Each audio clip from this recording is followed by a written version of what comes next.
You really do. You have an amazing, what a job you've done.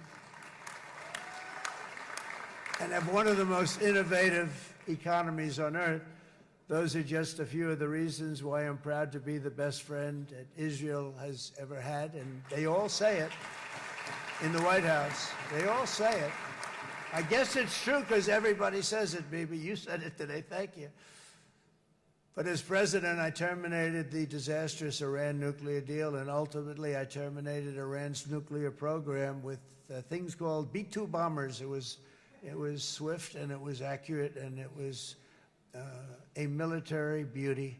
I authorized the spending of billions of dollars, which went to Israel's defense, as you know. And after years of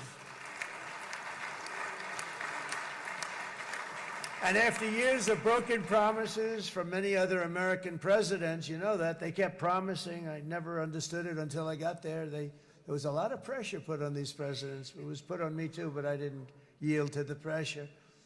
But every president for decades said, we're going to do it. The difference is I kept my promise and officially recognized the capital of Israel and moved the American embassy to Jerusalem.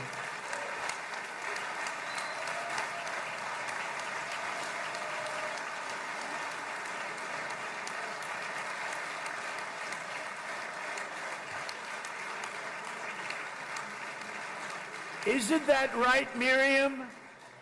Look at Miriam. She's back there. Stand up, Miriam. Stand up.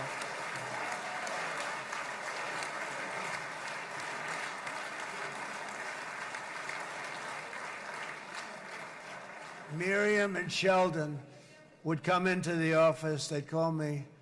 He'd call me. I think they had more trips to the White House than anybody else I can think of. Look at her sitting there so innocently. She's got $60 billion in the bank, $60 billion. And I think she's saying no more. And she loves Israel, but she loves it, and they would come in, and her husband was a very aggressive man, but I loved him. He was a very aggressive, very supportive of me. And he'd call up, can I come over and see you? I say, Sheldon, I'm the president of the United States. It doesn't work that way. He'd come in and we would do. But they were very responsible for so much, including getting me thinking about Golan Heights, which is probably one of the greatest things to ever happen to Israel.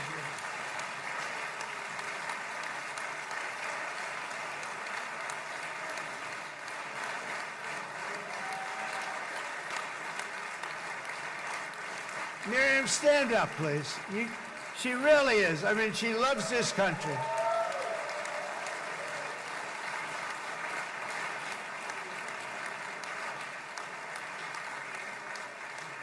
She loves this country. Her and her husband are so incredible. We miss him so dearly. But I actually asked her, I'm going to get her in trouble with this, but I actually asked her once, I said, so Miriam, I know you love Israel. What do you love more, the United States or Israel? She refused to answer. That might mean Israel, I must say. We love you. Thank you, darling, for being here. That's a great honor. Great honor. She's a wonderful woman. She is a great woman. I've always stood for the people of this community, and I always will. I'll always be with you. I'm always going to be with you. I guess maybe something could happen to change my mind. Somebody that's really stupid gets into office and wants to do really bad things, but that's about it. We don't think we're going to have that happen. I hope we're not going to have that happen. And this man is a good man right here. These two men are good men right here.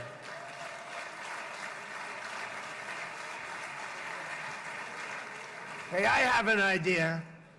Mr. President, why don't you give him a pardon? Give him a pardon. Come on.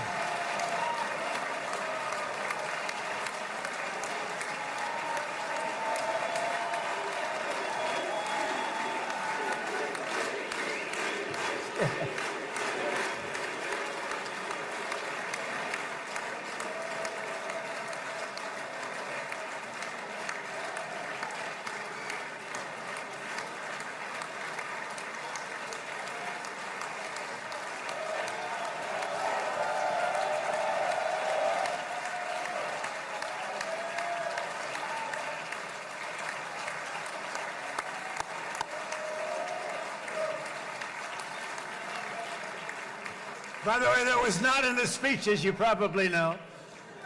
But I happen to like this gentleman right over here, and it just seems to make so much sense. You know, whether we like it or not, this has been one of the greatest wartime presidents.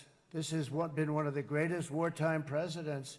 And cigars and champagne, who the hell cares about that?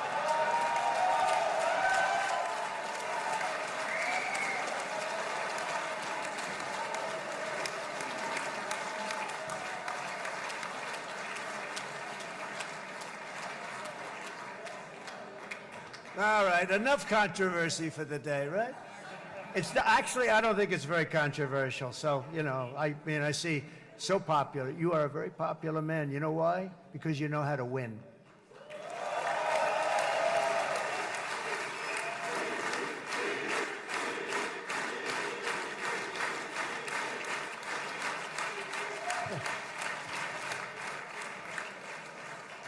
Over the past 2 years, I've met many of the families of the Israelis taken hostage and those that were taken hostage. Unbelievable. I've looked into their eyes. I've seen the worst nightmares of their suffering, but I've also seen something else, the beautiful love of the people, the love of people, frankly, that hold things together, the love that gives you the courage to carry on through thousands of years of persecution and repression and to emerge with the heart of David. It's the heart of David. It's that love that's defeated the enemies of civilization, built this incredible country and this unbelievable economy, and forged one of the great democracies of the world. That is why it's